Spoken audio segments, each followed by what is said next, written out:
नमस्कार दोस्तों, मैं हूं आलोक। स्वागत है आप सभी का आप सभी के अपने ही यूट्यूब चैनल आलोक्स ब्लॉग पर। दोस्तों, आज की अपनी इस वीडियो में मैं आप सभी से बहुत ही खूबसूरत और शुभ पौधे अपराजिता के बारे में बात करने वाला हूं। अपराजिता जो कि एक बहुत ही शुभ पौधा माना जाता है, साथ ही साथ इसको शंख पुष्पी, गोकर्णी और ब्लू पी के नाम से भी जाना जाता है। पी का नाम इसको इस वजह से दिया गया है क्योंकि मटर का अंग्रेजी नाम पी होता है और इसके अंदर भी इस तरीके से जो है वो फलियां लगती हैं मटर के जैसे।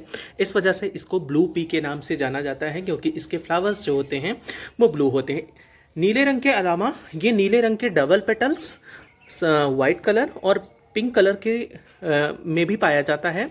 बहुत ही ढेर सारी क्वांटिटी में इनके अंदर जब फ्लावर्स आना शुरू होते हैं तो एक साथ आते हैं। जैसा कि आप सभी को दिख रहा होगा, इसकी जितनी टिप्स हैं सभी जो हैं वो फ्लावर्स से भरी हुई हैं और खूब सारी बर्ड्स भी आई हुई हैं। अभी ये मेरा प्लांट जो है ये पिछले साल का है। पिछले साल मैंने इसको सीड से ग्रो किया था और खूब अच्छे से फ्लावरिंग इसने करी थी। और ये जो मैंने इसको सहारा दिया हुआ है, इस स्टिक पर पूरी तरीके से ये चढ़ गया था। उसके बाद जब ये विंटर आया और विंटर के अंदर डोरमेंसी में गया तो इसकी पत्तियां जो हैं वो कुछ थोड़ा थोड़ा येलो हो गई और गिरने लगी। तो मैंने इसकी प्रूनिंग कर दी। जैसा कि आप सभी को दिख रहा होगा, मैंने यहाँ से इसको प्रून किया हुआ है और इसकी प्रूनिंग मैंने जो है वो फेब के मिड में ही कर दी थी। और एक प्लांट ऐसा था ये मेरा जिसको मैंने थोड़ा फेब के लास्ट में, फरवरी के लास्ट में लाके प्रून किया था। तो अब सभी के अंदर जो है बहुत अच्छी फ्लावरिंग हो रही है। वैसे तो आपका ये पौधा जो होता है ये बहुत ही इजी टू ग्रो और इजी टू केयर होता है, लेकिन बहुत सारे लोगों के साथ ये समस्या होती है कि उनके प्लांट के अंदर फ्लावरिंग नहीं हो रही होती है या फिर पत्तियां पीली पड़ रही होती हैं। तो आज की ये वीडियो उन्हीं के लिए है। बहुत ही आसान तरीका है इस प्लांट की देख रेख करने का और साथ ही साथ इसके अंदर ढेर सारे फ्लावर्स लेने का। तो चलिए बिना देरी किए हुए चलते हैं अपने टॉपिक की ओर और इसकी देख रेख के बारे में, साथ ही साथ जो है इसके अंदर फ्लावरिंग को इन्हेंस करने के बारे में जो है सारी बातों को जान लेते हैं। सबसे पहले तो मैं आप सभी को बताना चाहूँगा, आपका ये प्लांट जो होता है इसके अंदर फ्लावरिंग जो है वो मार्च से शुरू होकर नवंबर तक अच्छे से होती है। उसके बाद धीरे धीरे करके इसके अंदर फ्लावर्स कम आने लगते हैं या फिर नहीं आते हैं। पत्तियाँ विंटर के अंदर पीली होंगी तो आपको बिल्कुल भी घबराने की ज़रूरत नहीं है। आप अपने प्लांट को फरवरी या फिर मार्च के अंदर प्रून कर लीजिए।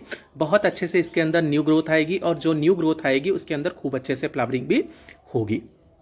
अगर आपका ये प्लांट पॉट के अंदर लगा है तो आपको इस बात का ध्यान रखना है कि आपके इस प्लांट के लिए जो सॉयल मिक्सचर आपको प्रिपेयर करना है वो वेल ड्रेन होना चाहिए। एक हिस्सा मिट्टी, एक हिस्सा रेत और एक हिस्सा कंपोस्ट मिलाकर आपको सॉयल मिक्सचर को प्रिपेयर करना है, जिससे जब हम पानी दें तो थोड़ा बहुत मॉइस्चर होल्ड होते हुए एक्स्ट्रा वाटर जो है वो ड्रेनेज होल से बाहर निकल जाए।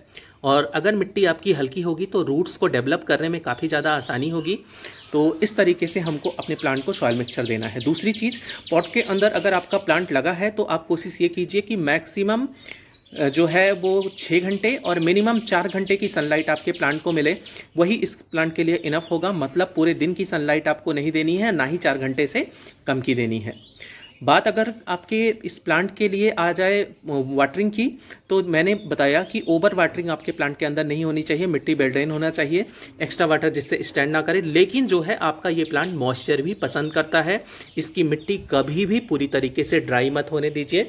मिट्टी के अंदर जो है मॉइस्चर का एक लेवल हमेशा मेंटेन करके रखिए। अगर आपके प्लांट की मिट्टी मॉइस्ट होगी और गर्मियों में, तो इस बात का आपको बहुत ही विशेष ध्यान देना है कि मिट्टी कभी भी आपकी ड्राई नहीं होनी चाहिए। जैसे ही मिट्टी ड्राई बैक होगी तुरंत आपका ये प्लांट भी धीरे धीरे करके इसकी पत्तियां बिल्कुल मुरझाकर लटक जाएंगी और धीरे धीरे करके इसकी पत्तियां येलोइश होना शुरू होंगी। तो ओवर वाटरिंग से भी पत्तियां पीली होंगी और अगर प्लांट जो है अंडर वाटरिंग जाता है तब भी पत्तियां पीली करेगा।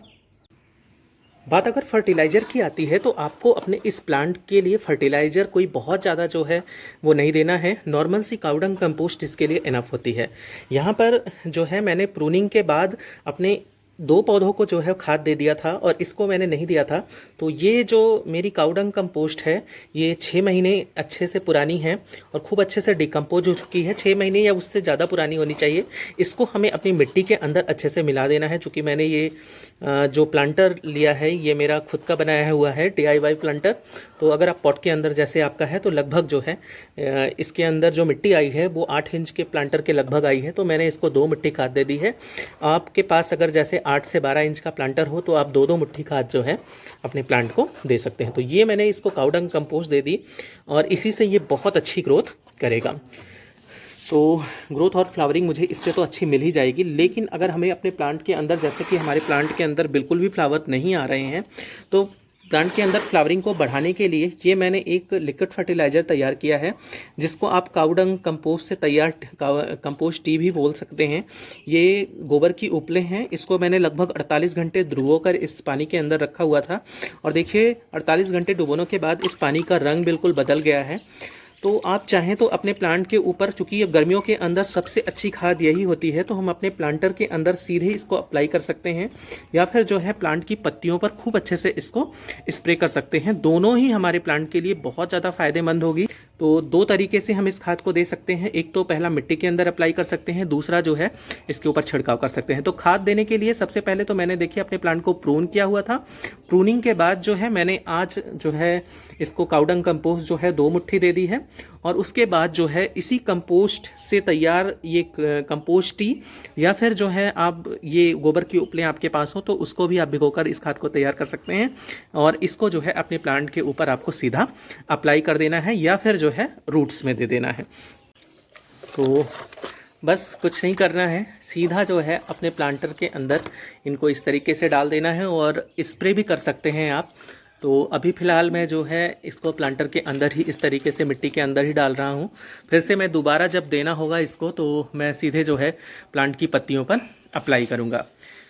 तो ये तरीका है, हमको बाकी चीज़ों का ध्यान रखते हुए फर्टिलाइज़र जो देना है वो ये ठंडा फर्टिलाइज़र जो है प्लांट के लिए बहुत अच्छा होगा और साथ ही साथ जो है इसमें वो सारे न्यूट्रिएंट्स उपस्थित होते हैं जो प्लांट की फ्लावरिंग को बढ़ाएगा। फ्लावरिंग नहीं हो रही है तो अच्छे से फ्लावरिंग भी होगी और साथ ही साथ जो है प्लांट की ग्रीनरी और ग्रोथ भी बनी रहेगी। पत्तियां पीली पड़ रही हैं तो पत्तियां पीली नहीं पड़ेंगी। तो ये हमको कर लेना है। कैसी लगी आपको ये वीडियो कमेंट करके ज़रूर बताइएगा। ऐसी किसी नई वीडियो, नए अपडेट के साथ मिलते हैं किसी नेक्स्ट वीडियो में। तब तक के लिए bye bye and take care.